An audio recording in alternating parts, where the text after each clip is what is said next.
Welcome back, everybody. Hope you enjoyed your lunch.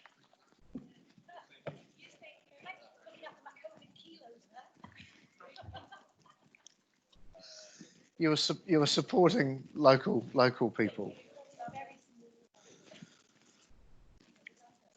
Okay, we're now through to council appointments, and page 37, number 9 on our agenda. We have a memo from our governance manager, Hannah, page 37. I'll take that as being read as you stride back. And it is around receiving the report entitled Councillor Appointments to be received, around appointing Councillor Finlay to represent Council on Age-Friendly Palmerston North, and that Council appoints Councillor Rutherford, person for digital technology, under that science, tech and innovation portfolio. Anything you'd like to add, Hannah? Only to note that the recommendations that are in the report have been slightly on the screen, just that we've added the term of this council. Thank you. All right, I'll open it up for any questions. Councillor Bowen. Thank you, Mr. Mayor. It's probably a question for you, since you are the person recommending these appointments. And in the digital technology, it's not particularly about the digital technology space. Councillor Rutherford's very well experienced in that area. It's more about the, does this have any flow-on implications for other portfolios? Are you expecting to give people specific areas of responsibility under portfolio heads as we've previously been monitoring? As they come up, Councillor, I mean, these are two that popped up. Age-Friendly wrote to us, and the digital technology has started to rear its head with the transformation program that's happening within council itself, whereas we had different people doing different things. So to answer your question, if other things come up, we'll deal with them as they arrive. Thank you. Okay. Councillor Harpiter. Okay, thank you. I'll look to move it then. All right, in the interest of time, is there anybody else wish to comment now on these? All right, there being none, I'll do it with a show with a voice. All those in favour? Aye. Aye. Against? And it's passed unanimously. Right. Okay. Now move to number 10, which is around the extension of the term of trustees on the Palmerston Performing Arts Trust Board. And there's a memo there on page 41 from our governance manager, Hannah. You want to speak to that at all? No, happy to take it as read. Thank you. Just noting we're trying to find a few little efficiencies that we can include this rotation with the other board rotations as a result of what's happened in the last couple of months. Okay, just finding the papers. So we have the council resolutions on the screen.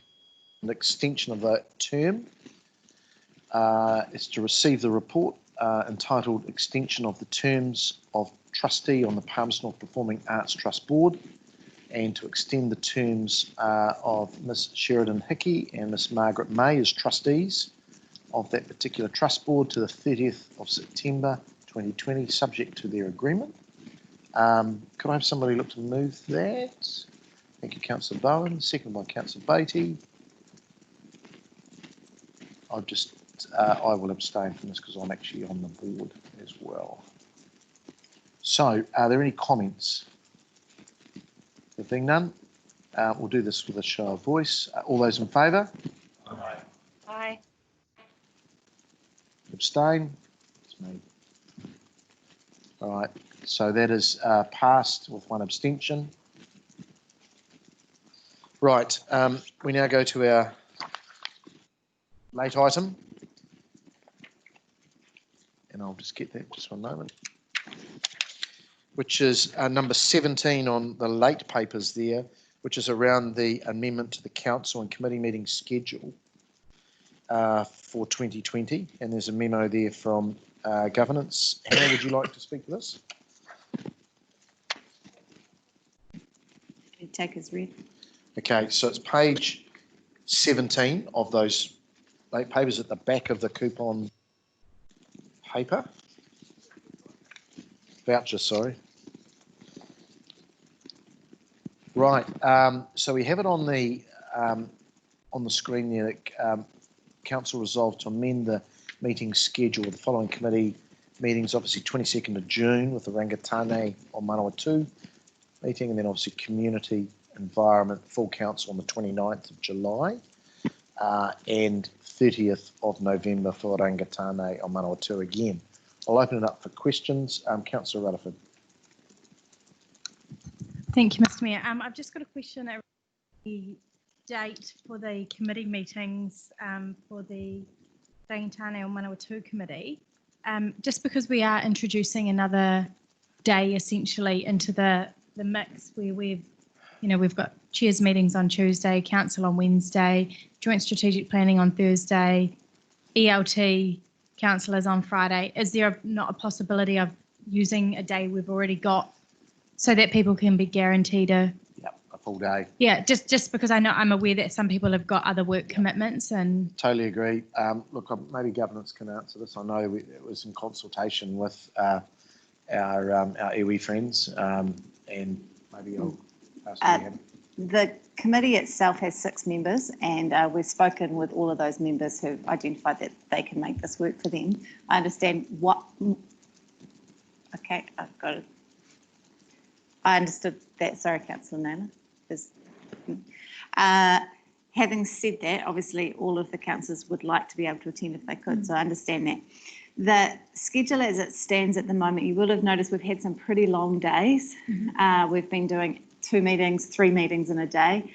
I'm very hesitant to add 3 meetings in a day, which is what we would have to do if we were to hold this also on a Wednesday. Sorry, just to be clear, I absolutely don't support it being in addition to a Wednesday, but we currently spread our workload over Tuesday to Friday as it stands for elected members, and so I'm just wondering why we now also, I guess if we look at the meeting calendar for this year or look at any commitments for this year, there really is nothing on a Monday, maybe one thing, and so that's why I'm just wondering why we've now also added Monday. Why could we not look at Fridays for this committee to meet? I'm just getting some advice.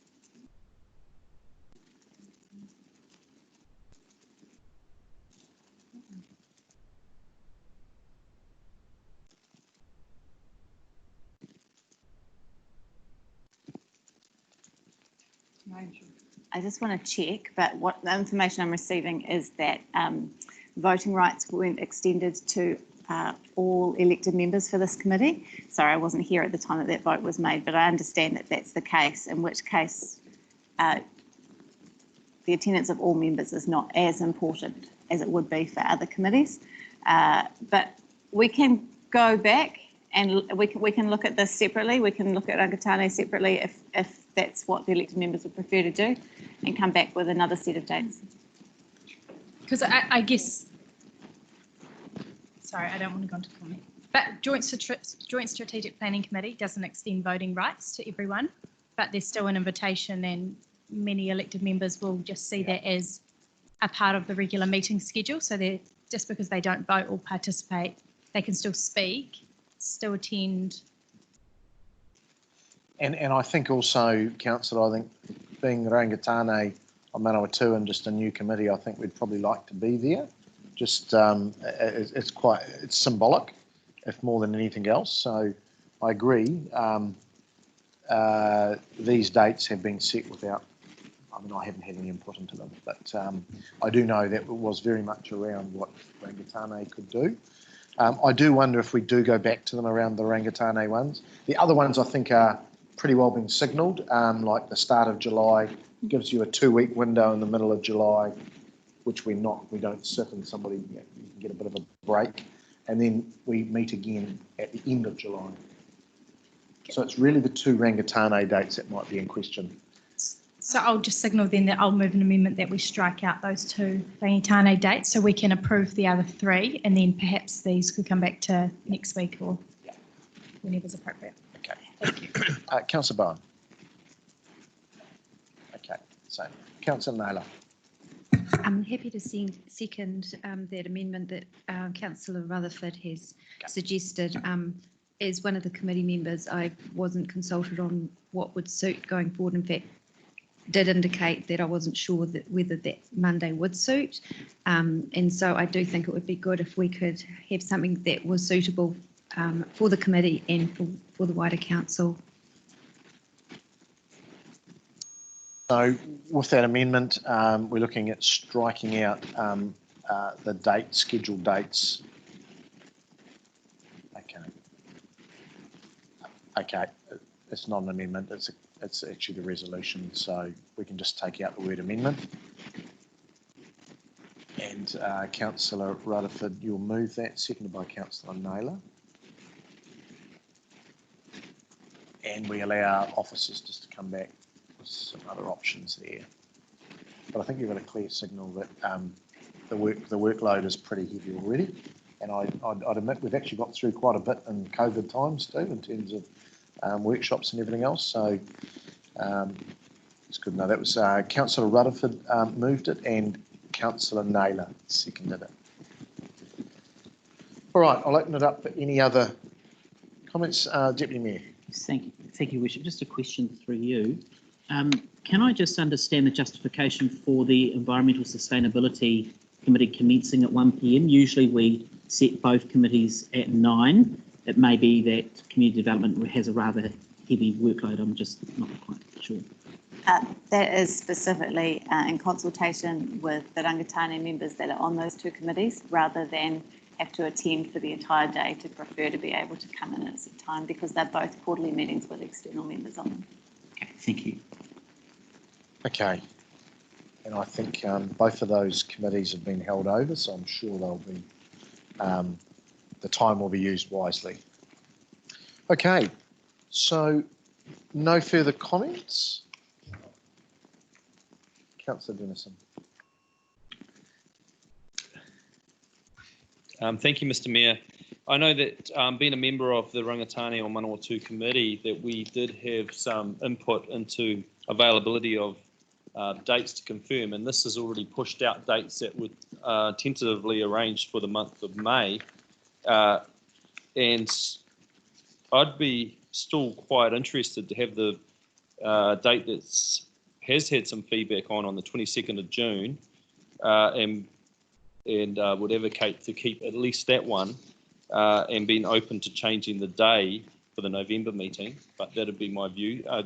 Otherwise, we could be another month of a meeting cycle, and the tradition of having July somewhat open might leave it to August for a meeting date, and I think that'd be a little bit unfortunate to at least engage and have something formal around this committee. That'd be my personal view. Thank you. Councillor, I think we'll do some work in the background to ensure that we get something on the calendar before August. I hear your concerns. We don't want to push it out in too much further than that, because there is only 2.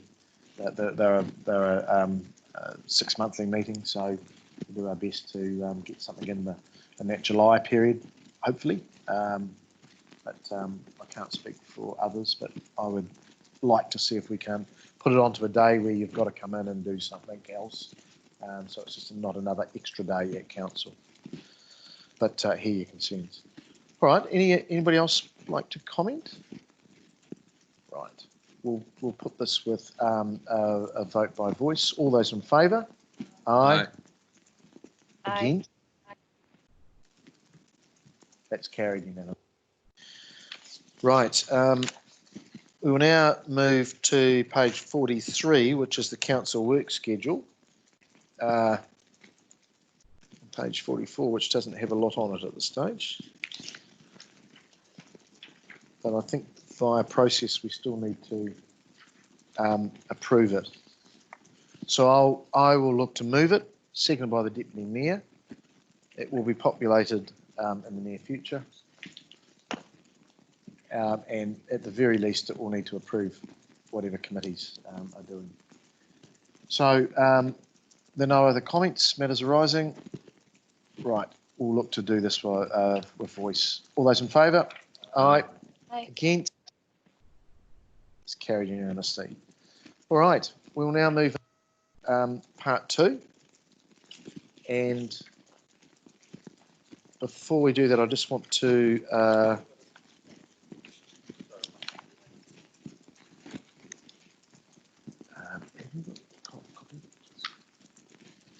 we do have some other extra members here, so I just want to ensure that we've got them on the list. We've got officers here from the convention centre who are still here. The recording will go off, but they're still here, and the other officers are as listed. So I will. I'll look to move that we move into part 2, seconded by the Deputy Mayor. Are there any matters arising or questions towards? There being none, we'll do that with voice. All those in favour? Aye. Aye. Against? It's passed unanimously. Right, could you just